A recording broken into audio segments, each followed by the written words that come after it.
बालुवाटारमा प्रधानमन्त्रीको जमिन बेचेर खानलाई कारबाही गर्यो, हामीलाई प्रतिबन्ध हुनुपर्छ? आफ्नो जमिन संरक्षण नगर्ने सरकारले हामीलाई यो तर पापी साम्राज्यवादीले यो दिदियो बिचारा। अहिले त घर घरमा छ यो, र म नै सम्राट छु यो देशको आज। अब तिमीले भनेर हुँदैन। अब यहाँ यिनै लुटेराहरूलाई सधैँ सुन्नुपर्छ हामीले? वाक्क भएर बाबुरामजीले पनि अस्ति भन्दै हुनुहुन्थ्यो, हामी नबिग्रे त होइनौँ, बिग्रेकामा कम बिग्रिया भन्नुहोस् है भन्दै हुनुहुन्थ्यो अस्ति संसद। भन्नुहोस् त, साँचो कुरा हो त यो? मिसलिड गर्ने कुरा, गलत तथ्याङ्क दिने कुरालाई वेस्टर्न सोसाइटीमा क्राइम मानिन्छ। एनसीले त्यति बेला 72 अरब भर्न चोलेन्द्र शमशेरको नेतृत्वमा फैसला भएको होइन? अदालतले फैसला गर्ने, सरकारले कारबाही गर्नुपर्ने सट्टामा हाम्रा युवाहरू गएर कारबाही गरेर त अनि के बिग्रियो त्यहाँ? हामीलाई त पुरस्कार पो दिनुपर्छ, अनि प्रतिबन्ध लाउनु। साझा बस त्यही बेला बनेको, साझा यातायात त्यही बेला बनेको, उहाँहरू सचिव त्यही बेला भएको।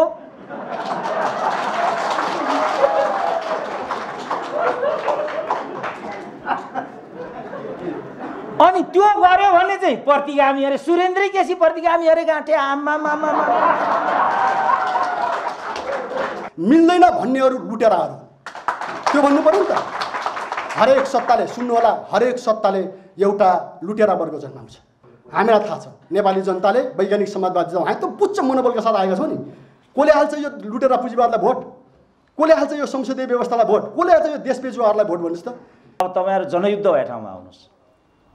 तपाईँहरूले जे चिजको लागि जनयुद्ध गर्नुभएको थियो त्यो कुहिएको छ कि छैन? हार्वर्ड युनिभर्सिटीको प्रोफेसर जति पनि जनयुद्ध लडेर आएका नेताहरू नहुने हो भने ती 15,000 जसले त्यहाँ जीवन दान गरे त्यसको के महत्त्व भयो? हामीले सोचे वैज्ञानिक समाजवाद योभन्दा 1000 गुणा उत्तम र राम्रो समाजवाद हो। यो छैन अहिलेको गए गुजरको यो तपाईँ के टुकुचा भन्दा पनि फोहोरी यो लोकतन्त्र। प्रतिस्पर्धा गर्न हामी डराएको कि पुँजीवादीहरू डराएको? संसदवादी डराएको कि हामी डराएको? हामीले विद्रोह गरेको डराएको हुन्छ, विद्रोह गरेको साहस गरेको हुन्छ। कहाँ छ तपाईँको डराएको भन्ने? हामीले त विद्रोह गरेको हो नि यो संसदवादसँग, डराएको हुन्छ त्यो। थाहा छ यो एमसीसी कसले गरेको? यो कसले गरेको यो एमसीसी भन्ने? विद्रोह गर्ने महिलाको अधिकारलाई पुरै सुनिश्चित गर्न सक्ने समाजवाद चाहियो। दलितहरूलाई आजको युगमा पनि छुवाछुत गर्ने पुरै समाप्त पारिदिने खालको समाजवाद हामीलाई चाहियो नि त। त्यसकारण के छ भन्नुहुन्छ भने यो त मसिनो आकाशमा नाचेर समाजवाद आउँदैन। एउटा भोको किसानको तपाईँको घरसँग एउटा सामान्य युवा जो बेचिँदैछ त्यसको जीवनसँग होइन, हाम्रा जो अलिकति राष्ट्र निर्माण गर्छौँ भन्ने देशभक्तहरूसँग बुद्धिजीवी त्योसँग जोडिएको समाजवाद हेर्न जरुरी छ। र त्यो लुटेरा वर्गले यसैलाई अन्तिम डेमोक्रेसी भन्छ। खापा छ, ला छ, सारा मोज गरेको छ, मस्ती गरेको छ, उडाएको छ देशलाई, त्यसले यसैलाई अन्तिम भन्छ। अन्तिम हो यो। फ्रन्ट पत्रिकाको यो विमोचन कार्यक्रमका अध्यक्ष तथा हाम्रो पार्टीका सयोद्धा CCM कमरेड, यो कार्यक्रममा उपस्थित हुनुभएका हाम्रो पार्टीका वरिष्ठ नेताहरू, आदरणीय बुद्धिजीवी मित्रहरू, साहित्यकार मित्रहरू, पत्रकार बन्धुहरू र यो कार्यक्रममा उपस्थित सबै मित्र र नौजवानहरूमा म पार्टी केन्द्रको तर्फबाट न्यानो लाल सलाम गर्न चाहन्छु।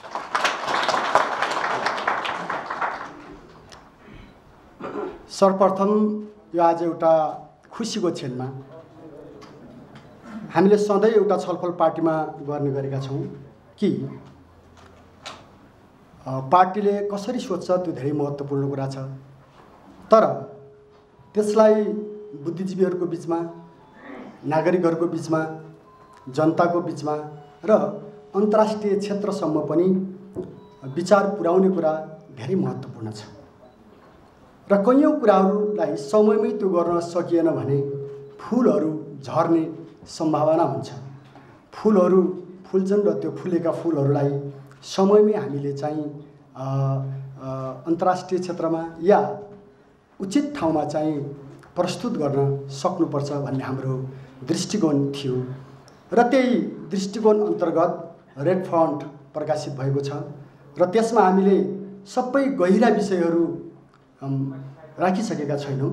हामीले हाम्रो पार्टीका दृष्टिकोणहरू, मोटो मोटो दृष्टिकोणहरू, एकीकृत जनक्रान्ति भनेको के हो, हामीले यो किन संश्लेषण गर्यौँ, वैज्ञानिक समाजवादलाई हामीले कसरी बुझेका छौँ, मित्र शक्तिहरूसँगको सम्बन्धलाई हामीले कसरी बुझेका छौँ, त्यसपछि हाम्रो राजनीतिक कार्यक्रम कस्तो छ, हाम्रो आर्थिक कार्यक्रम कस्तो छ, हाम्रो सांस्कृतिक दृष्टिकोण के छ, हाम्रा मित्रहरूसँगको सम्बन्धलाई हामीले कसरी हेरेका छौँ, यो सबै कुरा सरसर्ती हामीले रेड फ्रन्टबाट प्रस्तुत गर्ने प्रयत्न गरेका छौँ। अन्तर्वार्ताबाट, लेखबाट र विभिन्न वक्तव्यहरूबाट, र त्यो तपाईँहरूको बिचमा पुगेकै छ। र यहाँ केही तिथिमितिहरूको बारेमा बुद्धिजीवी मित्रहरूले जुन सुझाव प्रस्तुत गर्नुभएको छ त्यसलाई हामीले स्वागत गर्नुपर्छ र आत्मसात गर्नुपर्छ। यो कुरा साँचो हो कि तथ्यहरू अन्तर्राष्ट्रिय क्षेत्रमा जाँदाखेरि ती नै के हुन्छन् त भन्दाखेरि एउटा अध्ययनको स्रोत बन्छन्। त्यसैले त्यस्तो कुरामा ध्यान दिनुपर्छ भन्ने जो सुझाव छ त्यसलाई हामीले गम्भीरतापूर्वक नै ग्रहण गर्छौँ। धन्यवाद छ।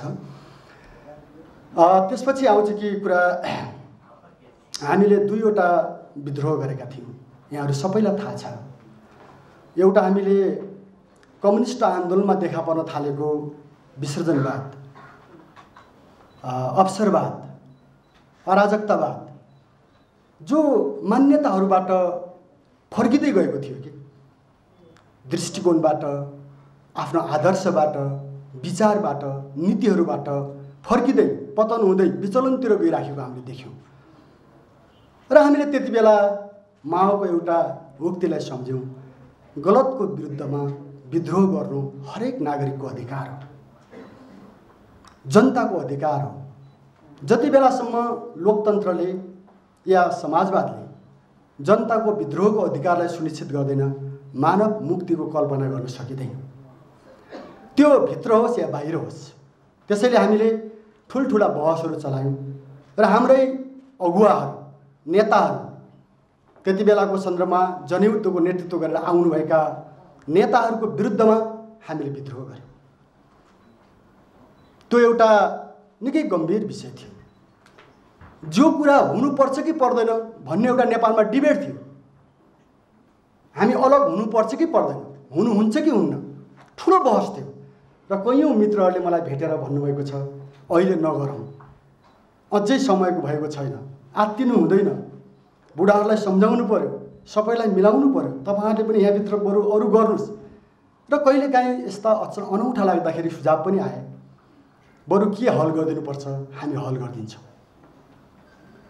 थुप्रा कुराहरू आए। हामीले भन्यौँ राजनीतिमा, कम्युनिस्ट विचारमा हामीले 3000 वर्ष यताको समाजवादी आन्दोलनमा, खास गरी वैज्ञानिक समाजवादको यो 173 वर्षको सङ्घर्षमा, बहसमा र नेपाली कम्युनिस्ट आन्दोलनको एउटा 72 वर्षको लडाइँमा हामीले जे बुझ्यौँ, जे पढ्यौँ, जे सभ्यताको बारेमा मतलब चाहिँ हामीले जान्यौँ, योसँग सम्बन्धित विषय हो। यो कुनै व्यक्तिको इच्छासँग सम्बन्धित विषय होइन, यो कुनै पद प्रतिष्ठा र सुविधाको विषय होइन, यो एउटा आदर्श र सिद्धान्तको कुरा हो। हामीले आफ्नो उद्देश्यलाई प्राप्त गर्नको लागि प्रतिबद्धताको कुरा हो यो। त्यसैले मैले कैयौँ साथीलाई भनेको छु, हामी सुझाव मान्छौँ, तर त्यो हदसम्म जुन हदसम्म हाम्रो आदर्श सुरक्षित हुन्छ। हामी हामी त्यस्ता सुझावहरूलाई हरेक पटक खण्डन गर्छौँ जो सुझावहरूले हाम्रो आदर्शलाई धक्का दिन्छ। व्यक्तिले असीमित सुविधा पाएर आदर्शहरूमा विचलन आउँछ भने हामी कुनै पनि सुझाव सल्लाहलाई स्वीकार्नु हुँदैन। हामीले भन्यौँ र हामीले विद्रोह गर्यौँ। र मान्छेले भन्थे यो पार्टी नै बन्दैन, पार्टी बन्नै सम्भव छैन। अनि हामीले अर्को विद्रोह पनि गर्यौँ। फेरि सँगसँगै हामीले के भन्यौँ भने हामी कम्युनिस्ट, हामी समाजवाद चाहन्छौँ, वैज्ञानिक समाजवाद चाहन्छौँ, हामी नेपाली श्रमिक जनताको अधिकार सुनिश्चित भएको समाज व्यवस्था हामी चाहन्छौँ, यहाँ भएको छैन। त्यसैले हामीले जबरजस्त लादिएको संसदीय व्यवस्था र दलाल पुँजीवादी सत्ताको विरुद्धमा हामीले विद्रोह गर्यौँ। उहाँहरूले हामीलाई नगर्नुहोस् भन्नुभएको थियो। कैयौँ मान्छेले बेला भएको छैन भन्ने पनि थियो, तपाईँहरू धुलो पिठो हुनुहुन्छ भन्ने थियो, पुरानो जमाना होइन। फेरि हामीलाई एउटा सुझाव आएको थियो, आज विज्ञान र प्रविधिले यसरी विकास गरेको छ, तपाईँ चप्पा चप्पामा देखिन सक्नुहुन्छ, तपाईँ कहीँ पनि सुरक्षित हुनुहुन्न। त्यसैले यो विद्रोह नगर्नु सम्भव छैन, अर्को तरिकाले सोचौँ। तर हामीले त्यसलाई पनि, त्यो सुझावलाई पनि त्यस हदसम्म मात्रै स्वीकार गऱ्यौँ कि हाम्रो आन्दोलन, हाम्रो क्रान्ति, हाम्रो विचारलाई धक्का नपुग्ने तहसम्म गऱ्यौँ। जब सीमाहरू भत्कियो हामीले विद्रोह गऱ्यौँ र त्यति बेला पनि भन्यो कि हामीलाई यो केही दिनको रमाइलो मात्रै हो, यो टिक्दैन, नेपालमा सिद्धिन्छ, त्यो कुरा गरिएको थियो। यो दुईटा विद्रोह नेपालको इतिहासमा विशिष्ट महत्त्वका विद्रोहहरू छन्। यसलाई हामीले भनेका छौँ कि यो दुईटै विद्रोह कस्ता पनि हुन् त मित्रहरू भन्नुहुन्छ भने नर्मल साधारण जनताले त्यति चाहेको विद्रोह होइन नि। कैयौँ बुद्धिजीवी साथीहरू र हाम्रा हितैषी मित्रहरूले चाहेको विद्रोह होइन नि। यो हामीले कम्युनिस्ट आन्दोलनमा प्राप्त गरेको ज्ञान, त्यसको विचार, नीति र त्यसले हामीभित्र पैदा गरेको आत्मविश्वास, हामी आफैले संश्लेषण गरेका नयाँ नीतिहरूको बलबाट हामीले यो विद्रोह सङ्गठित गरेका छौँ र आज हामी यहाँ आइपुगेका छौँ मित्रहरू। र आज यहाँ आउँदाखेरि यहाँ धेरै कुराहरू छ, आज समय त्यति छैन, हामी छलफल पनि गर्नेछौँ। जो मित्रहरूले भन्नुभएको छ, हामीले हेर्छौँ मानव जातिले 10,000 वर्षको एउटा यात्रामा राम्रोको लागि लड्दै आएको छ, भन्दा राम्रोको लागि विद्रोह गर्दै आएको छ। मान्छेले निरन्तर पुरानो समाज, पुराना सम्बन्धहरू, आर्थिक जीवन, राजनीतिक जीवन, सांस्कृतिक जीवनहरूलाई खुरु गोरुको जस्तो स्वीकार गरेर हिँडेको छैन। जब उसको जीवनमा ज्ञान आउँछ, उसले शिक्षा लिन्छ, देख्छ, त्यसपछि मान्छेले विद्रोह गरेको छ। हरेक विद्रोहहरू अग्रगामी हुन्। हामी त के भन्छौँ, ढुङ्गे युगबाट कृषि युगमा प्रवेश गराउनु अथवा दास युगमा प्रवेश गराउनु पनि एउटा रेभोल्युसन थियो। त्यो अग्रगामी रेभोल्युसन थियो। दासहरूले विद्रोह गरे, त्यो एउटा अग्रगामी थियो। पुँजीवादीहरूले विद्रोह गरे, त्यो अग्रगामी थियो। र पुँजीवादसम्मले पनि मानव जातिलाई हैन उन्नत एउटा जीवन दिन सकेन। यति धेरै चरम शोषण भयो, त्यसको बारेमा त्यो अलिक पुरानो पनि भएछ, अहिले पनि त्यो हो। आजको दुनियाँमा पनि तपाईँहरूले हेर्नुभएको छ, पुँजीवाद विवादमा छ। पुँजीवादप्रति पुँजीवादीहरू नै सन्तुष्ट छैन। पुँजीपति वर्गले गरेको ब्रह्मलुट, अत्याचार र अति केन्द्रीकरण, अति शोषण, धनको सञ्चयबाट पुँजीवादी बुद्धिजीवीहरू र लोकतन्त्रवादी बुद्धिजीवीहरू पनि सन्तुष्ट छैन। र आज विश्वमा उनीहरूले पनि डिबेट चलाइरहेको, छेडिरहेको हामी देखेका छौँ कि पुँजीवादले चल्दैन, काम चल्दैन पुँजीवादले। यति अन्तर परेर गएको छ, थुप्रै परिवर्तन आएका छन्, त्यो कुरा साँचो। आज पनि पुँजीवादले ठुला रेभोल्युसनहरू ल्याइराखेको छ, क्रान्तिहरू ल्याइराखेका छ, त्यसलाई हामीले स्वीकार्नु पनि पर्छ। पुँजीवादका सबै पक्षहरूलाई हामीले चाहिँ इन्कार गर्नुपर्छ भन्ने भएन। आज आएको प्राविधिक क्रान्तिको चाहिँ विकास, आज यातायात क्षेत्रमा देखा परेको, आज सूचना सञ्चारमा देखा परेको, आज विश्व बजारमा देखा परेका यी पुँजीवादका सकारात्मक पक्षहरू हुन्। यसले ल्याएको छ। मानव जातिलाई हामी अलग थलग पार्न सक्दैनौँ र पार्नु हुँदैन। सभ्यताबाट कुनै पनि वैज्ञानिकले या नागरिकले अनुसन्धान गर्ने आधुनिक सभ्यताबाट विश्वलाई अलग राख्न सकिँदैन, राख्नु हुँदैन। त्योमा हामी प्रष्ट छौँ। तर त्यसलाई मान्छेले व्यापारको हतियार बनाउन पाइँदैन। त्यसलाई निश्चित मान्छे, वैज्ञानिकहरूको अनुसन्धानलाई, बुद्धिजीवीहरूको अनुसन्धानलाई, नयाँ युवाहरूको अनुसन्धानलाई मालिकहरूले आफ्नो व्यापारको वस्तु मात्रै बनाउनु हुँदैन। त्यसलाई मानव जातिको हितमा प्रयोग गर्न सक्नुपर्छ। हामीले त्यो भन्यौँ नि, हरेक कुरा अनुसन्धान गरिन्छ, त्यो श्रमबाट गरिन्छ र त्यो अध्ययन अनुसन्धानबाट गरिन्छ। जब त्यो बजारमा पुग्छ, मालिकको नियन्त्रणमा हुन्छ। र आज त हामी एउटा पेटेन्ट राइट पनि तपाईँले सुन्नुभएकै छ। एउटा कम्पनीले पहिलो सुरुमै बुकिङ गर्यो भने कसैले त्यसलाई खोज्न पनि पाउँदैन, बनाउन पनि पाउँदैन। यस्तो अत्याचार, यो एकलौटी पुँजीवादीहरूको एक स्वेच्छाचारी शोषण, अत्याचार आजको विश्वको समस्या हो। केही देशमा धन यति धेरै थुप्रिएको छ जो आवश्यकै छैन। केही मान्छेहरूसँग धन यति थुप्रिएको छ, त्यो उसको अधिकार हो कि होइन, त्यो बहस त संसारमा गर्नु पर्यो नि। एउटा प्रविधि या एउटा कुनै नयाँ वस्तु अनुसन्धान गरे बापत उसले खरबौँ खरब डलर आफ्नो खल्तीमा भरिराख्नु पाउनु, उसको त्यो मानवीय हिसाबले पनि त्यसको त्यो अधिकार हो कि होइन? त्यसको ज्ञानबाट सबै मानव जातिले हासिल गर्न पाउनुपर्छ कि पर्दैन सुविधा? यस्ता थुप्रा डिबेटहरू छन्। त्यसैले हामीले के भन्छ, जहाँ अर्थशास्त्री, अब मैले एकदम पढिरहन्छु उहाँको, हाम्रो के अरे हाम्रो रोकाजीको हिँडिहाल्नुभयो क्या, पुरन्जुनजीको होइन हुनुहुन्छ। ए यहाँ कहाँ कता जानुभयो? ए होइन आचार्यजी के, उहाँलाई पनि भन्नु छ। मैले उहाँ प्रतिबन्धमा मैले उहाँको सबै सुनेको छु कि, उहाँको विश्लेषणहरू। अनि हाम्रो द्वारिकाजीको हामीले हिस्ट्री नै पढेका छौँ होइन। यहाँ जति पनि साथीहरू हुन्छ हामीले बहस सुनिराखेका छौँ सबैको। ऊ पनि बिजानु गएका डाक्टर साहबहरू पनि होइन। उहाँहरूको काम अर्थी उपस्थिति दिने ठिकै छ, त्यो पनि होइन राम्रो छ। सुन्नु पनि पर्छ। मैले भने बुद्धिजीवीहरूले आफूले मात्रै सुनाउनुपर्छ भन्ने मानसिकताबाट मुक्त हुनुपर्छ। अर्काको कुरा पनि सुन्नुपर्छ कि ज्ञान भनेको एकलौटी हुँदैन। ज्ञान भनेको कस्तो हुन्छ भने ज्ञान कस्तो हुन्छ भने अन्तरसङ्घर्ष र अन्तरसम्बन्धबाट जन्मिने चिज हो। त हामीले त्यसैले कस्तो भनेको छौँ भने आज जो छ यो विश्व, यसलाई हामीले चिर्नुपर्छ। पुँजीवादीहरू नै पुँजीवादबाट चल्दैन भन्ने निष्कर्षमा पुगिराखेको बेला नेपालका कैयौँ कम्युनिस्टवादीहरू जिउँदो जाग्दो पुँजीवाद, यसको सेवा गर, यसलाई ल्याऊ, घरभित्र हुल लुट, यो त लज्जास्पद कुरा हो नि। लाज मान्नु पर्दैन यस्तो। अथवा नेपालका डेमोक्रेटहरू भन्ने, मैले काङ्ग्रेसको साथीहरूलाई भन्ने गरेको छु कि तपाईँले भनेको संसदीय व्यवस्था र लोकतान्त्रिक समाजवाद एउटै हो कि फरक फरक हो? यो डिफाइन गर्नु पऱ्यो, परिभाषित गर्नु पऱ्यो नि। लोकतान्त्रिक समाजवाद र संसदीय व्यवस्था अलग अलग हो भने के हो त्यो ल्याउनु पऱ्यो, बहस गर्नु पऱ्यो। त्यसको आर्थिक कार्यक्रम के हो, त्यसको राजनीतिक कार्यक्रम के हो? एउटै हो भने किन भन्नु पऱ्यो लोकतान्त्रिक समाजवाद? जनतालाई भ्रम पार्न। त्यहाँ काङ्ग्रेसले यो बहस सोच्नु पऱ्यो। अर्कालाई उपदेश दिने मात्रै होइन, होइन अरू सब लोकतन्त्र विरोधी हुन् भन्ने होइन। लोकतन्त्रले, पुँजीवादी लोकतन्त्रले नपुगेपछि वैज्ञानिक समाजवादी लोकतन्त्र अगाडि सारिएको हो। समाजवादलाई लेनिनले भन्नुभयो प्रजातन्त्रको उत्कृष्ट अभ्यास वैज्ञानिक समाजवाद। लेनिनले छोटोमा संश्लेषण गर्नुभयो नि। त्यसैले हामी के देख्छौँ भन्दाखेरि मित्रहरू भन्दा आज पुँजीवाद यस्तोमा छ र यहाँ जो आइराखेको छ नेपालमा हामी के देख्छौँ भने यसले काम चलिरहेको छैन। यो त झन् दलाल पुँजीवाद हो, जो भन्नु पनि भएको छ। यसलाई विभिन्न अर्थशास्त्रीय दृष्टिकोणबाट, समाजशास्त्रीय दृष्टिकोणबाट, विभिन्न सम्बन्धहरूबाट हामी हेरौँला, छलफल गरौँला, तर हामीले त्यत्तिकै भनेका छैनौँ। यो दलाल पुँजीवाद भनेर केही नबुझेर त्यत्तिकै लेखिदिएको कुरा होइन यो, होइन। कैयौँ साथीलाई अहिले पनि सामन्तवादी छ भन्ने पनि लाग्छ, त्यो ठिकै छ, त्यो बस्दा हामी खोल्यो। तर यो यति छर्लङ्ग भइसकेको छ आजको दिनमा आउँदा। नेपालको दलाल पुँजीवाद नै नेपाली जनताको दुर्दशा हो आज। त्यो त सँगै देखिन्छ नि। राजनीतिमा आज देखिएन, सबै मान्छेले सङ्कट छ पनि भन्छन् र आजका निर्णयहरू नेपालबाट कोही पनि भएका छैनन् भनेर पनि भन्दैछन्। त्यो हामीले भनेका छौँ र, होइन।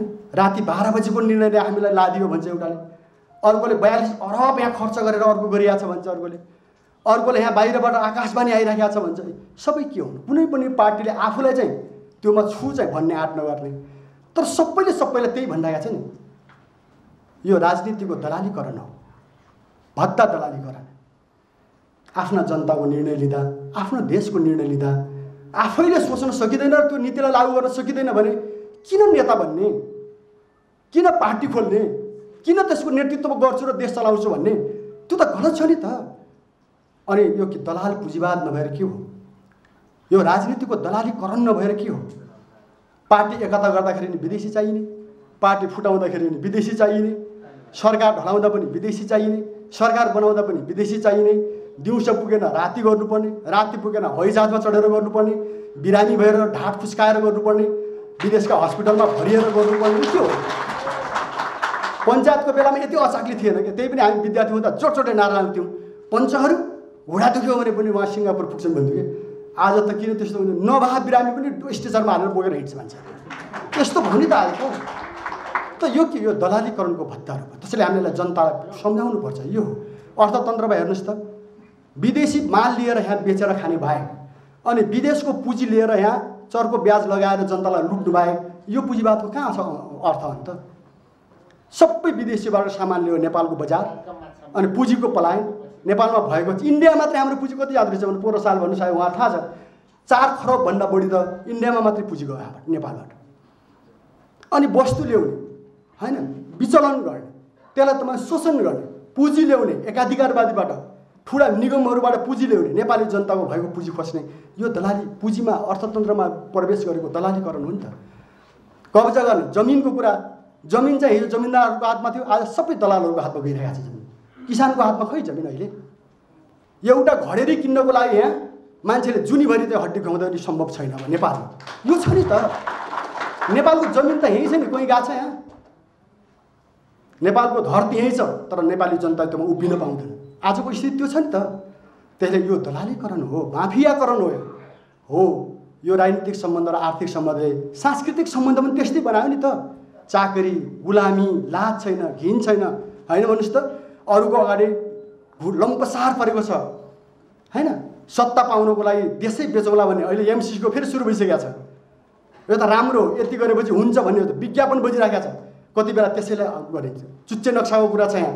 यो सबै कुरा गर्दा के देखिन्छ त भन्दाखेरि राज्यलाई, राष्ट्रियतालाई, देशको सार्वभौमिकतालाई हैन सुविधा र कुर्सीको लागि लेनदेन गर्ने विषय संस्कार संस्कृतिमा कसरी आयो? अघि यहाँ भन्नु पनि भयो हाम्रा पुराना अग्रजहरूले, बुद्धिजीवी साथीहरूले, खुकुरीको भरमा बनाएको देश त यो हो त, आफ्नै जनताको पौरखद्वारा खडा गरेको देश त यो हो त। यहाँ के छन्, यहाँ छलफल त हुन बाँकी छ, त्यो छुट्टै हुन्छ त, तर यो प्रगति हो। यदि त्यो हुँदैन थियो भने सायद आज नेपालको अस्तित्व रहँदैन थियो। त्यति बेलाको एउटा केन्द्रीकृत नेपाल बन्दैन थियो भने आज नेपाल रहँदैन थियो। आज हामी कहाँ विद्रोह गरिराखेका हुनु पर्थ्यो, अर्को काश्मीर जन्मिराखेका हुन्थ्यो होला, भन्नुहोस् न। यस्तो हुन्थ्यो नि त, अर्को काश्मीरका युवाहरूले लडे जस्तो लड्नु पर्थ्यो होला नि त। हामी यहाँ छौँ, गौरवका साथ छौँ। अनि आजका यिनी मान्छेहरूले त्यो गर्ने कुरा हैन सांस्कृतिक ढङ्गले के हो त्यो? संस्कृति यति विचलनतिर गएको छ। अनि मान्छेलाई भन्ने के भन्दाखेरि मेरो शरीर मेरो अधिकार भन्ने, अनि लगेर मान्छेलाई व्यापार गर्ने, बजारमा लिएर हाम्रा युवतीहरूलाई खुलेआम वस्तुको रूपमा चाहिँ खिरत बिक्री गर्ने। यो संस्कार तपाईँको चाहिँ कोही नेपाली संस्कार हो? यो नेपाली संस्कार भनेको आफ्नो खुट्टा उभिएर लड्ने, खाने, पौरख गर्ने संस्कार हो, जनताको मौलिक संस्कृति भनेको। आज त्यो छैन नि त। यावत कुराहरू भएपछि हामी के देख्छौँ? आजको यो समस्या नेपालको यो दलाल पुँजीवाद, यसलाई हामीले परास्त गर्नुपर्छ। हामीले त्यो भनेर यो विद्रोह गरेको, हामी लड्दैछौँ। र टाइम यहाँ अर्को एउटा मिटिङ हामी पछि छलफल गरौँला। र यहाँ मैले छोटो भन्ने कुरा के छ भन्नुहुन्छ भने होइन कि हामीले अहिले समाजवादलाई बुद्धिजीवीहरूको बिचबाट पनि हेरेका छौँ, र हामीले समाजवादलाई त्योभन्दा धेरै 100औं गुणा बढी म आफैले झुपडीमा बसेर किसानहरूसँग समाजवाद पढिँदैछ। मतलब त्यो छ नि त, समाजवादका ठिलेहरू पढेर होइन, अनि समाजवादको विरुद्धमा हतियार उठाउन खोज्नेहरूसँग हामी दब्छौँ त। यो त्यसैले यो हेर्न जरुरी छ। समाजवाद के हो? मार्क्सले क्यापिटल लेख्नुभयो, हामी अर्को लेख्नुपर्छ। नेपालमा समाजवाद के हो? आकाशमा नाचेर समाजवाद आउँदैन। एउटा भोको किसानको तपाईँको घरसँग एउटा सामान्य युवा जो बेचिँदैछ त्यसको जीवनसँग होइन, हाम्रा जो अलिकति राष्ट्र निर्माण गर्छौँ भन्ने देशभक्तहरूसँग, बुद्धिजीवी, त्योसँग जोडिएको समाजवाद हेर्न जरुरी छ। त्यसैले हामीले भन्यौँ युनिफाइड पिपुल्स रेभोल्युसन। अब हुने भनेको एकीकृत जनक्रान्ति हो। किसान, मजदुर, विद्यार्थी, बुद्धिजीवी, देशभक्त, सच्चा लोकतन्त्र, प्रगतिशील लोकतन्त्रवादीहरू, कम्युनिस्टहरू, यी सबलाई एकगठ गराएर हाम्रो समाजलाई बदल्ने क्रान्ति चाहिएको छ हामीलाई। हामी त्यो क्रान्ति गर्छौँ, गर्ने भनेर हामी अगाडि बढिरहेका छौँ नि होइन। एउटा किसानलाई 1 रुपियाँ आर्जन गर्ने ज्ञान पनि थाहा छैन अहिले होइन। अनि हामी ठुला ठुला कुरा गरेर आकाशमा उठ्छौँ भन्नुहोस् न होइन। त्यसलाई हामीले सोचेको समाजवाद के हो? हामी विद्यार्थी हुँदाखेरि कलेज छोडेर हिँड्दाखेरि हामीले देखेको समाजवाद गलत हो। त्यो कोही फेल खायो होला, सोभियत सङ्घ फेल खायो होला, आजको सोभियत सङ्घ खायो। के तपाईँको अक्टोबर क्रान्तिको सोभियत सङ्घले फेल खाएको हो? अक्टोबर क्रान्ति त्यति बेलाको रुस, लेनिन र स्टालिनको नेतृत्वमा आएर तपाईँ हामी सबैलाई थाहा छैन, पढ्नु पर्दैन। 30 को दशकमा संसारको पुँजीवाद सङ्कटमा पुग्दाखेरि सङ्कटमा नपरेर होइन 16%, 16% आर्थिक वृद्धि दर गरेर बस्ने रुस होइन, सोभियत जनता होइन। अनि त्यो फेल खायो। कसरी खायो त्यो फेल?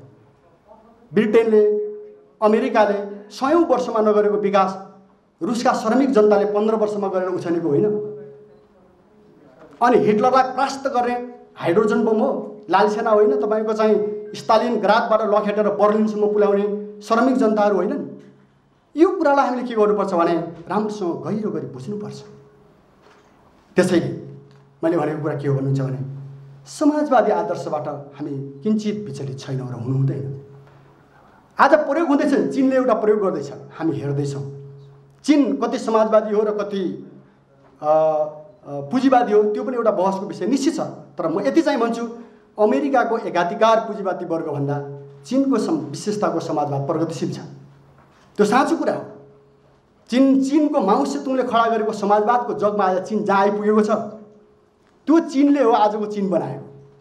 माओ सेतुङले नयाँ जनवादी क्रान्ति गरेर समाजवाद निर्माण गरेपछि एउटा कुरा युवाहरूलाई भन्नुभएको थियो, 50 वर्षपछि तिमीहरूले अमेरिकालाई उछिन्नुपर्छ। म एकचोटि चीन जाँदाखेरि चीनको एउटा विद्यार्थीले मसँग भन्नुभएको थियो, माओले 50 वर्ष अगाडि जो भनेर छोड्नु भएको थियो हामी त्यसैमा छौँ कामरेड। सपना त देख्नुपर्छ नि। सपनाविहीन मान्छेको मृत्यु हुन्छ। जसले अन्धकार देख्छ र सपना देख्दैन नि त्यसको जीवन चौपट हुन्छ। त्यसैले त्यो फेरि तथ्यसङ्गत र वैज्ञानिक हुनुपर्छ हैन। आजको चीन जहाँ छ हामी के देख्छौँ भने त्यो समाजवादी योगदान। ल ठिकै छ, आजको चीनमा त हामी बहस गरौँला, तर माओकालीन चीन जसले आजको चीनको जन्म गरायो, त्यो चीनले 100औं वर्षका पुँजीवादी इतिहासहरूलाई धुलोपिलो पारिदिएको होइन। त्यसैले कुरा के छ भन्नुहुन्छ भने हामीले शिक्षा त पक्कै लिनुपर्छ हैन, कमी कमजोरीलाई सिक्नुपर्छ। यसरी हामीले समाजवादलाई हेर्दैछौँ र आज हामीले कस्तो सोचेका छौँ भन्दाखेरि हैन कि समाजवाद कस्तो हुनुपर्छ भन्दाखेरि जनताले खान पाउनु पर्यो। पहिला खान पाउनु पर्यो के जनताले, खान पेटमा त अन्न पर्नु पर्यो नि। अनि जर्चरका कुरा गरेर के काम छ त्यसको भनेको? जनताको छोराले पढ्न पाउनु, एउटा समान शिक्षा पढ्न पाउनु पर्यो नि। धनीको छोराले महिनामा 50,000 तिरेर चाहिँ हैन एउटा शिक्षा पढ्नुपर्ने, अनि गरिबको छोराले कख पनि हेर्न नपाउनु पर्ने। आज त छ त नेपालमा। यो कुरा त काङ्ग्रेसको नयन अयरले पनि भन्नुभयो के अरे हैन, नयन महरले पनि भन्नुभयो के। मलाई खुसी लाग्यो, मैले रेडियो सुनिराखेको थिएँ प्रतिबन्धको बेलामा शिक्षा र स्वास्थ्य चाहिँ राज्यले लिनुपर्छ भन्नुभयो। यो समाजवादी चेतना हो। हामीले त्यही भन्यौँ नि त।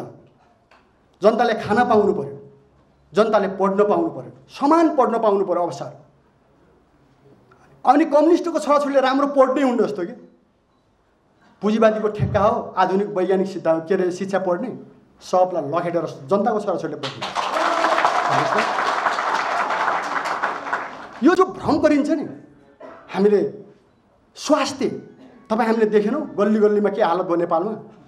अघि यहाँ भन्दै हुनुहुन्थ्यो कसले त पुरुन्जनजीले, तपाईँको सडकमा हामीले सडकमा खाना खुवायौँ नि त, त्यो खै लेखेको नेपालको मिडियाले? खै हाम्रो पार्टीको बारे प्रतिबन्ध भएको बेला पनि हामीले घर बनायौँ, जनताको सेवा गऱ्यौँ हामीले। मलाई लाग्छ कुनै पनि पार्टीको भन्दा हामीले धेरै गरेका छौँ सेवा, साँच्चीको सेवा के। भूकम्पको बेलामा गरेको हाम्रो सेवा को पार्टीसँग तुलना हुन्छ? एकछिन गएर एउटा पाल बाँडेर चाहिँ टेलिभिजनमा बजाएको सेवाले सेवा हुन्छ? हामीले काँध भाँचिने गरी घर बनाएका छौँ हाम्रो साथीहरू 3 महिनासम्म। कुनै मिडियाले प्रचार गर्यो? त्यसैले मिडिया पनि दलालीकरणबाट बच्नुपर्छ हैन। मिडियाले तपाईँको के गर्नुपर्छ? आफ्नो देशको सेवा गर्नुपर्छ, जनताको सेवा गर्नुपर्छ, अनि नहुने कुरा उचाल्ने र हुने कुरातिर आक्रमण गर्ने कुरालाई रोक्नुपर्छ। आजको यो कुरा हो। त्यहाँ हामीले हेर्नुहोस् यो मिलाउँदै मिलाउँदै हामी आउँदैछौँ हैन। त्यसका समाजवाद, आजको समाजवाद के हो? आजको समाजवाद खान पाउनु पर्यो किसानले, बिक्री हुनबाट बन्द हुनु पर्यो नेपाली युवा, यहीँ रोजगार खोल्नु पर्यो, पहाड खन्नु पर्यो, फुल रोप्नु पर्यो, दाना फलाउनु हामीले खन्यौँ, हामीले बनाएका पनि छौँ। हाम्रो आत्मविश्वास छ, यो गफ होइन। हाम्रो हातमा देश आयो भने हामी 2-4 वर्षमा देशलाई उलटपुलट पार्छौँ। हामीसित आत्मविश्वास त्यो साँच्चै छ हामीसँग। हाम्रा युवाहरूले आज पनि 1 पैसा नलिएर ढुङ्गासँग लडिरहेका छन् नि। हामी प्रतिबन्धमा बन्दुकसँग लड्यौँ नि, हामी बारुदसँग लड्यौँ नि, हामी झुक्यौँ। हामीले भनेका छौँ खरानी भइन्छ तर झुकिँदैन भन्नुहोस् त।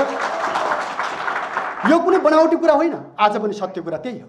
समाजवाद हामीलाई कस्तो समाजवाद चाहियो भने अहिले मङ्गल ग्रहको यात्रा गर्ने समाजवाद होइन, हामीलाई आज भोको पेट भर्ने समाजवाद हामीलाई चाहियो।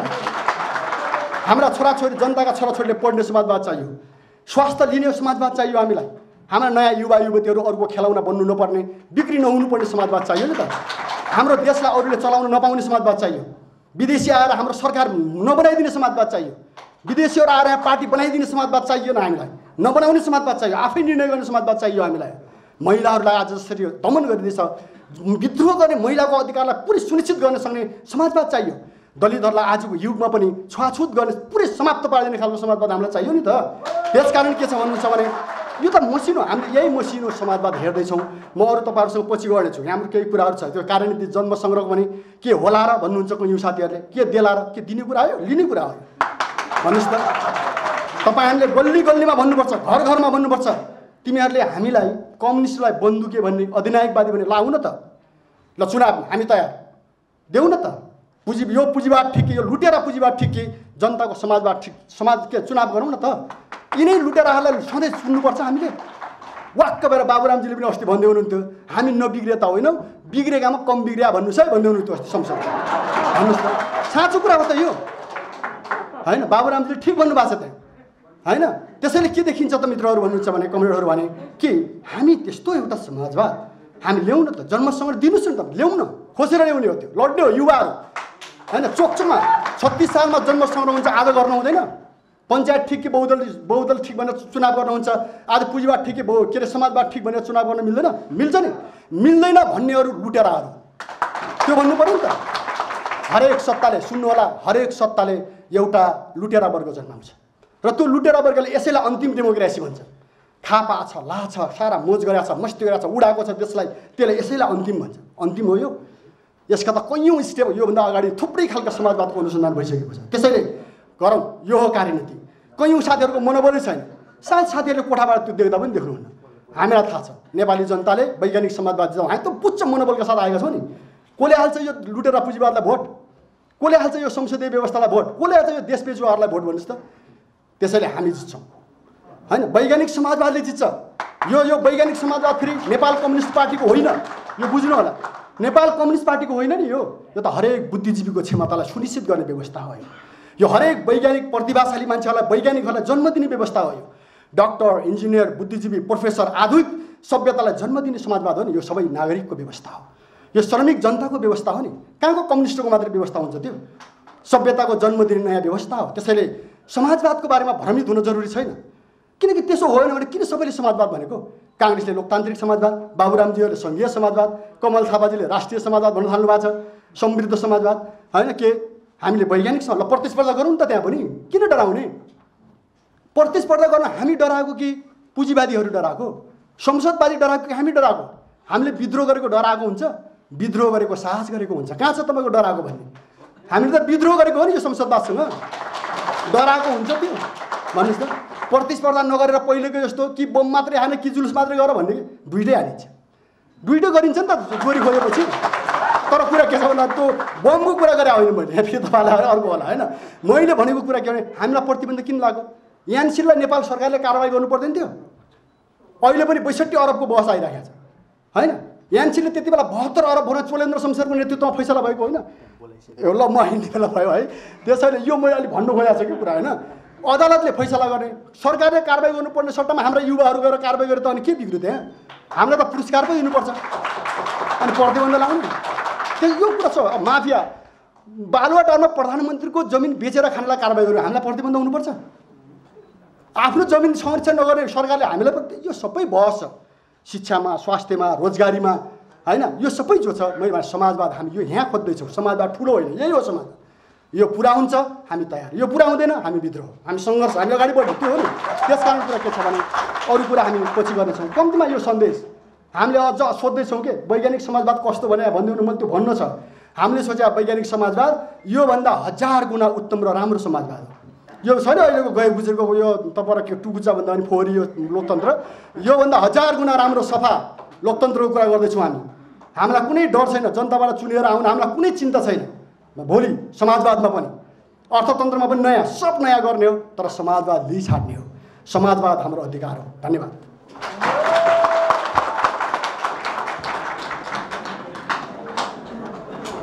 आएका छन्, खालि कम्मर मात्रै मर्काउने, छाती मात्रै पिट्ने खालको जुन पद्धतिमा हामी हुर्केर आयौँ, अब त्यो पद्धति अब अप्रासङ्गिक भइसक्यो। अब मलाई प्रसन्नता भयो कि त्यो क्रम अलिक खस्केर आएछ। अहिले चाहिँ साथीहरू विषयमा आउन थालेछन्, साथीहरू गम्भीर हुन थालेछन्। सायद उनीहरूले आफूले के गर्यौँ भन्ने कुरा पनि अनुभूति गरे कि लोकतन्त्र भनेको वास्तवमा दल खोल्ने र अभिव्यक्तिको स्वतन्त्रता मात्रै थिएन।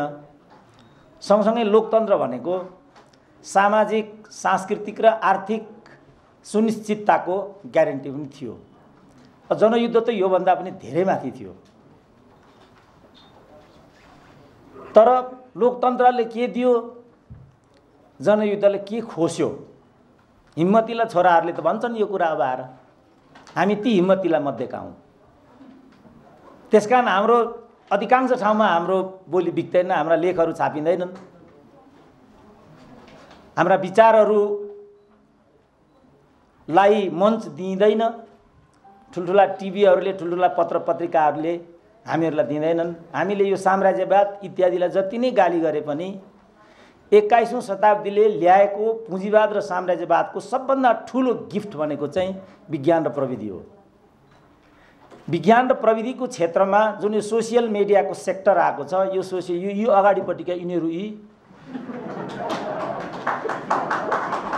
यिनीहरूको इतिश्री यही हो बिचरा। अबको जनमत निर्माताहरू पनि यिनीहरू नै हुन्। तिम्रा ठुला टिभी, तिम्रा ठुला रेडिया, तिम्रा ठुला ब्रोडसिट अब गए। यसरी नै समय बदलिन्छ, यसरी नै समय परिवर्तित भएर जान्छ। यो चिजलाई हामी कसरी बुझ्छौँ भन्ने नै महत्त्वपूर्ण कुरा हो।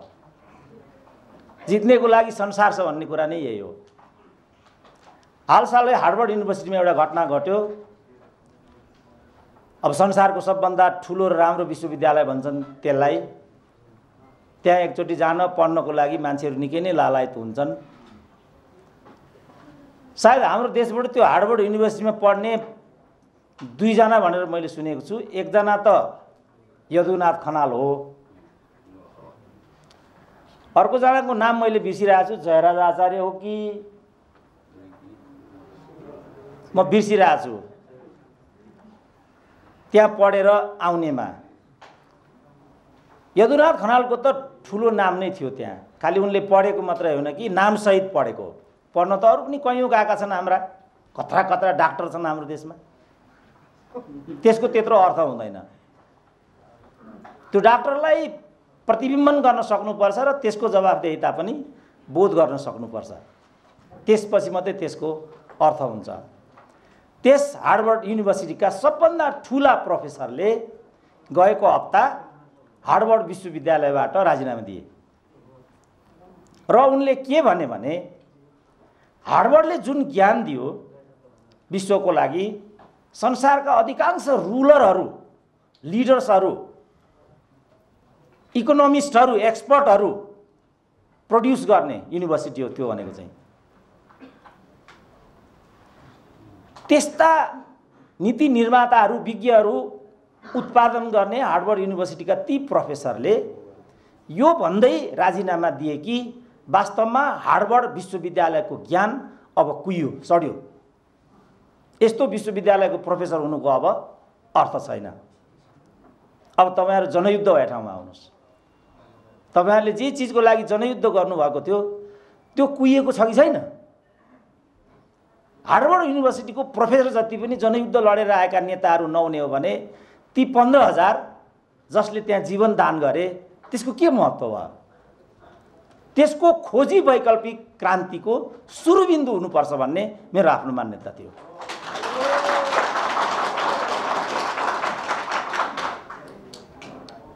तर ज्ञान आफै पनि जटिल छ। म त फर्केर हेर्छु कति कमजोर ज्ञानले विश्वविद्यालयमा पढाइएछ। कुनै ज्ञानै नभइकन अखिलको फुच्चे नेता भइएछ। कुनै प्रशासनिक ज्ञानै नभइकन क्याम्पस चिफ भइएछ। हुँदाहुँदै प्रोफेसर पनि भइएछ। म यसो फर्केर हेर्छु कस्तो विरक्त लाग्छ भने मलाई, जस्तो हाम्रो डाक्टर द्वारिकाजी यहाँ हुनुहुन्छ, नेपाल सरकारको सचिव पनि भइसक्नु भएको। बारम्बार हामी कालापानी भन्ने कुरा गर्छौं। कति खेदजनक छ हाम्रो देशको स्थिति। त्यो कालापानी कसरी गयो होला कसैले पनि भन्न सक्दैन। पुर्खाले इन्च इन्चमा रगत बगाएर जोडेको देश हो यो। देशहरू अनेक किसिमले बनेका हुन्छन्। भर्खरै तपाईले हाइटीको राष्ट्रपतिलाई उनकै राजप्रसाद भित्र गएर मारेको कथा त सुन्नु भएको छ। त्यसलाई संयुक्त राष्ट्रसङ्घले बनाइदिएको हो। बांग्लादेशको नाम सुन्नु भएको छ, त्यसलाई भारतले बनाइदिएको हो। 30 लाख बांग्लादेशीहरूको त्यहाँ ज्यान गएको थियो। सजिलै बनेको होइन त्यो पनि। इजरायलको नाम सुन्नु भएको छ, अर्कैले जोडिदिएको देश हो त्यो। तर हाम्रो देश त्यस्तो होइन। इन्च इन्चमा रगत परेको छ पुर्खाको यस देशमा। कुनै टर्निङ पोइन्ट यस्तो छैन जहाँ हाम्रा पुर्खाहरूको यसमा रगत पोखिएन। उनीहरूले जानेर गरे होला, नजानेर गरे होला, त्यो अर्कै कुरा हो। तर गरेको चाहिँ हो उनीहरूले। त्यहाँ यो जाति त्यो जाति भन्ने कुरा थिएन, यो लिङ्ग ऊ लिङ्ग भन्ने कुरा पनि थिएन। जवानहरू लड्नको लागि तत्पर हुन्थे। दिदी बहिनीहरू सँगसँगै साडी चोलो सिन्दुर पोते बोकेर युद्धको मैदानमा उत्रिन्थे। पतिको देहावसान भयो भने तत्क्षण महिलाहरू पनि त्यहाँ सती जान्थे। त्यो प्रतिबद्धताले बनाएको देश पो हो त भाइ यो। यस्तो देशको इतिहास पनि अध्यावधिक नराख्ने हो भने अनि हाम्रो ज्ञानको के अर्थ हुन्छ? एकजना परराष्ट्र मन्त्री थिए, ती परराष्ट्र मन्त्रीले के भन्थे भने राजा महेन्द्रले 2 भाग सुनमा काला पानी बेचिसकेको। सिटिङ प्राइम मिनिस्टर परराष्ट्र मन्त्रीले भनेको सिटिङ। अब तिनकै कार्यकर्ताहरू यहाँ छाती पिटिकन काला पानी भन्छन्। एमसीसी को कुरा पनि यही हो। थाहा छ यो एमसीसी कसले गरेको? यो कसले गरेको यो एमसीसी भन्ने? तिनकै कार्यकर्ता एमसीसी को भएन भन्छन्। 6वटा सरकार यसमा सम्बन्ध छन्, 6वटा। र कुनै राजनीतिक दल र कुनै नेता एमसीसी मा असंलग्न छैन। अब अहिले आएर एमसीसी गर्नुहुन्छ कि हुँदैन भनेर लडाईँ गर्छन्। अहिले आएर लडाईँ गर्ने हो? 2059 सालमा सुरु भएको प्रोजेक्ट हो यो। यसको लागि अर्थ मन्त्रालयमा अलग विभाग छ। यसको अफिस याकेन यतिमा छ, 5 लाख तलब खान्छ त्यसको एमडीले। 3 अरब रुपियाँ खर्च भइसक्यो। यो चोटि 9 अरब रुपियाँ बजेटमा चाहिँ विनियोजन गरेको छ। यहाँ एमसीसी हुन्छ कि हुँदैन भनेर लडाईँ गर्छन्। यसरी ढाँट्ने हो जनतालाई?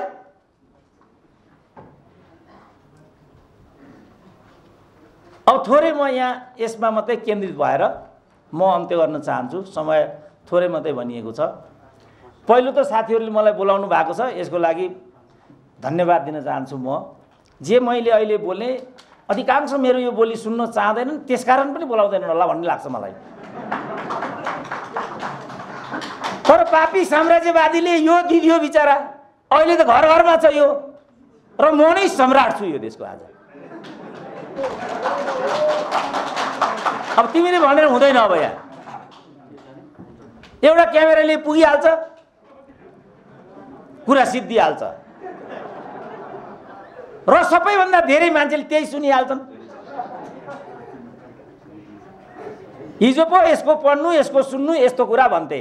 आज त्यो छैन। मैले रेडियो नेपाल नसुनेको 30 वर्ष भयो, गुखापत्र नपढेको 28 वर्ष भयो। किन पढ्ने त्यो? किन सुन्ने त्यो? यस्तो भयो। त्यसकारण पहिलो त यो मौका मैले पाएँ, यसमै मलाई प्रसन्नता भएको छ। जे गर्छौँ साथीहरूले भनिरहनु भएको छ, यसको लागि मेरो शुभकामना पनि छ। तर यो सजिलो चाहिँ छैन। जस्तो अघि हाम्रो पुरञ्जनजीले यहाँ भन्नुभयो, यो कसले बनायो, यो कसरी बनायो भन्ने एउटा प्रश्न निकाल्नुभयो नि उहाँले। यो नेपाल राष्ट्र बन्ने प्रक्रिया र बनाउने नायकत्वको प्रश्नलाई कसरी हेर्ने भन्ने नै हाम्रो सुरु बिन्दु हो क्या। संसारभरिका मुलुकहरू कसरी बन्छन्? जर्मनी कसरी बनेको? रसिया कसरी बनेको? चाइना कसरी बनेको? इन्डिया कसरी बनेको? अनि हाम्रो नेपाल कसरी बनेको? इटालीको नामाकरण कसरी भयो? ब्रिटेनको नामाकरण कसरी भयो? ब्रिटेन जातिहरूको देश हो ब्रिटेन त। आज त्यहाँ ब्रिटेन जातिहरू त 2% पनि छैनन्। जातिहरू बन्ने र विलोपीकरणमा जाने यो प्रक्रिया सर्वकालिक हो, विश्वव्यापी हुन्छ यस्तो। हाम्रोमा पनि त्यो कुरा भयो भने त्यो अनौठो हुँदैन। यो विस्तार हो कि निर्माण हो? सानो एउटा शब्द मैले त्यसलाई लिएर यहाँ पनि देखेँ। अब डिबेट गरौँ न। यो विस्तार हो कि निर्माण हो त यो देश? संसार भारत कसरी बनेको ल भन्नु त? एक पछि अर्को ब्रिटिसले भारतीय राज्यहरू जित्यो, ब्रिटिस सम्राज्यभित्र आउँदै गए, हिँड्ने बेलामा मूलतः भारत एकीकृत भयो। यो प्रक्रियाबाट भारत बनेको छ। उपनिवेशवादले भारत निर्माण गर्नुहुन्छ भने सामन्तवादले राष्ट्र निर्माण गर्नुहुन्छ कि हुँदैन? त्यो प्रश्न हो। यसमा डिबेट गरौँ। अब सानो टेक्निकल कुरामा पनि समस्या त हुन्छ। जस्तो सुगौली सन्धिको कुरा आएको छ, यसैमा पनि सुगौली सन्धिको डेट भन्यो 22 कति भन्यो हेर्नु त। पेज नम्बर 16 मा सुगौली सन्धि भयो 4 फेब्रुअरी र 22 मार्च भनेर। अब यो वास्तवमा हो 2 डिसेम्बर र 4 मार्च। यति पनि शुद्ध लेख्न सजिलो छैन नि। किताब पल्टाउनुपर्छ, किताब पल्टाउनु गाह्रो छ। ऱ्यापमा हुन्छ, जाडो भयो भने बाहिर जिनिस सकिँदैन, गर्मी हो भने अल्छी लाग्छ। मेरो जस्तो भयो भने खोज्दा खोज्दै 3 दिन लाग्छ। कुन किताब कहाँ छ एउटा हाल्दैन भाइ भनिदियो, ठोकिदियो। त्यसरी त हुँदैन।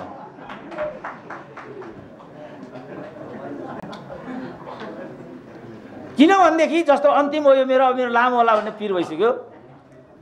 जस्तो कम्युनिस्ट पार्टीका संस्थापकहरू 5 हुन् कि कम्युनिस्ट पार्टीको जन्म 22 अप्रिलमा भएको कि 15 सेप्टेम्बरमा भएको भन्ने कुरा अहिले पनि सेटल भएको छैन। कम्युनिस्ट पार्टीको आन्दोलन 72 वर्ष भइसक्यो। यसका संस्थापक 4 हुन् कि 5 हुन्, यसको जन्म 22 अप्रिलमा भयो कि 15 सेप्टेम्बरमा भयो भन्ने कुरा आजसम्म पनि सेटल भएको छैन भने हामीले क्रान्ति गरी खान्छौँ भन्ने कुरा कसले पत्याउँछ भने अब आएर कसले पत्याउँछ त्यस्तो कुरा?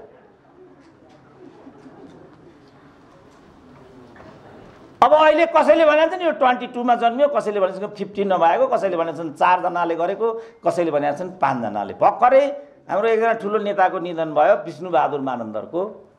त्यसलाई लिएर एउटा लेख लेख्नुभयो मोहन विक्रम सिंहले। त्यहाँ उहाँले के भन्नु भने अन्त्यमा आएर विष्णुबहादुर मानन्दर नेकपामा प्रवेश गर्नुभयो, यस्तो लेख्नुभयो। नेकपा संयुक्तकै तत्त्वावधानमा त्यो कार्यक्रम आयोजित थियो। सानो कम्युनिस्ट पार्टी भएको हुनाले मलाई पनि बोलाए। हाम्रो हरिबाबु एमपी भएको जस्तो पार्टीको भए त किन पो बोलाउँथे होला र मलाई? त्यो चाहिँ सानो भएको हुनाले बोलाए मलाई पनि, म पनि गएको थिएँ। त्यही दिन मैले त्यो लेख पढाएको थिएँ। उहाँले त्यस्तो लेख्नु भएको छ। अनि मैले भने विष्णुबहादुर मानन्दरको आधिकारिकता के हो? 50 वर्षपछिको पिँढीले विष्णुबहादुर मानन्दर कुन पार्टीमा हुनुहुन्छ भनेर बुझ्ने। मोहन विक्रमले लेख्नु भएको छ। उहाँ नेकपामा प्रवेश गर्नुभयो। उहाँकै पार्टीले चाहिँ हाम्रै पार्टीको मानार्थ अध्यक्षको भन्दै हुनुहुन्छ। वास्तविकता चाहिँ के हो त? त्यसकारण मिसलिड गर्ने कुरा, गलत तथ्याङ्क दिने कुरालाई वेस्टर्न सोसाइटीमा क्राइम मानिन्छ।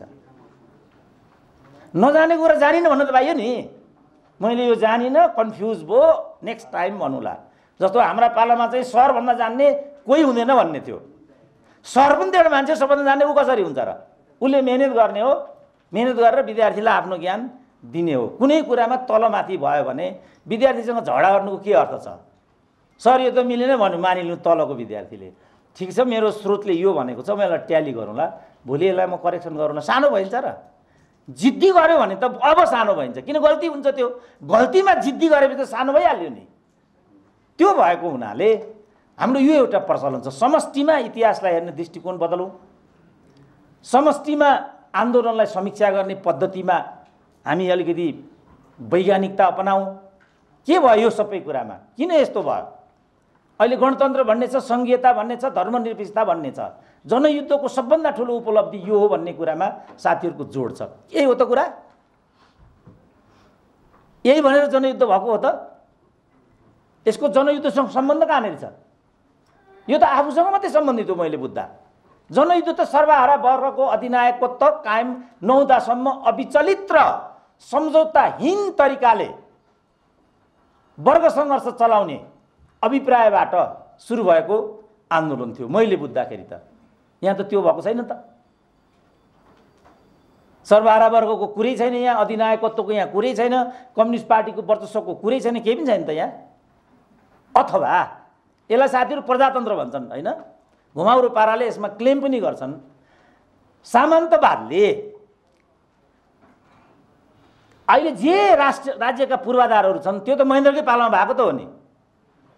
पूर्व पश्चिम त्यही बेला बनेको, कोदारी त्यही बेला बनेको, ट्रली त्यही बेला बनेको, गोरखाली रबर त्यही बेला बनेको, पाँचबारी थाला जुत्ता त्यही बेला बनेको, हिमाल सिमेन्ट त्यही बेला बनेको, हेटौँडा सिमेन्ट त्यही बेला बनेको, भ्रिकुटी कागज त्यही बेला बनेको, रोजिन एन्ड टर्पेन्टाइन त्यही बेला बनेको, साझा बस त्यही बेला बनेको, साझा यातायात त्यही बेला बनेको, उहाँहरू सचिव त्यही बेला भएको।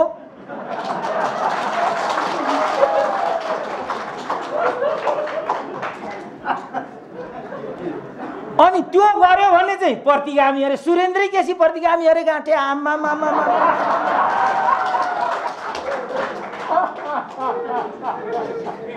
दिउँसै रात पार्ने हो। त्यसकारण पत्रकारिता भनेको एउटा ज्ञानको ज्योति हो। यसले हामीलाई ज्ञान दिन्छ। यसले हामीलाई सूचना दिन्छ, मेहनती बनाउन पनि सिकाउँछ। यसले यस्तो कुरालाई हामीले प्रवर्धन गर्नुपर्छ भन्ने कुरा विवादको विषय छैन। कोरोनाले गर्दाखेरि मैले 30 वर्षमा जति लेखेँ, जति पढेँ, जति चिन्तन गरेँ, त्यो 30 वर्षभन्दा बढी मैले यो 2 वर्षमा गरेँ। त्यो व्यक्तिगत कुरा हो, के गरेँ त्यो भोलि भन्नुला। अन्तिम मेरो लाइन के हो भने, त्यस अवधिमा मैले पढेका किताबहरूमध्ये एउटा किशोर नेपालको मेरो समय हो। त्यो चाहिँ पत्रकारितासँग सम्बन्धित, त्यो पत्रकारितासँग कार्यक्रम भएको हुनाले त्यसलाई मैले उदाहरणमा लिएर आएको। मैले पढेका किताबहरूमध्ये होइन कि शताब्दीकै सबभन्दा राम्रो किताब हो त्यो किशोर नेपालको।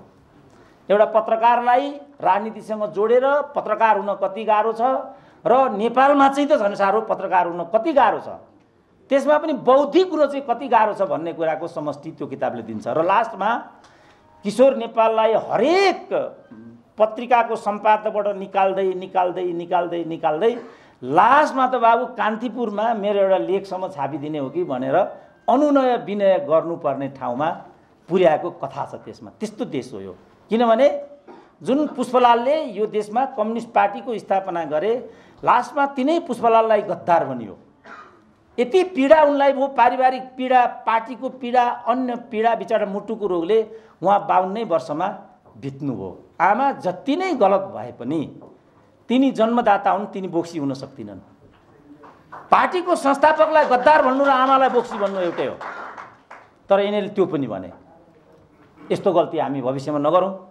जे गल्ती भएका छन् त्यसलाई हामी समीक्षा गरौँ, सही कामको लागि अगाडि बढौँ। मैले कडा बोल्ने भन्ने मलाई थाहा छ, क्षमा गर्नु होला, मेरो बानी नै यस्तै छ। धन्यवाद दिन्छु र बिदा लिन्छु।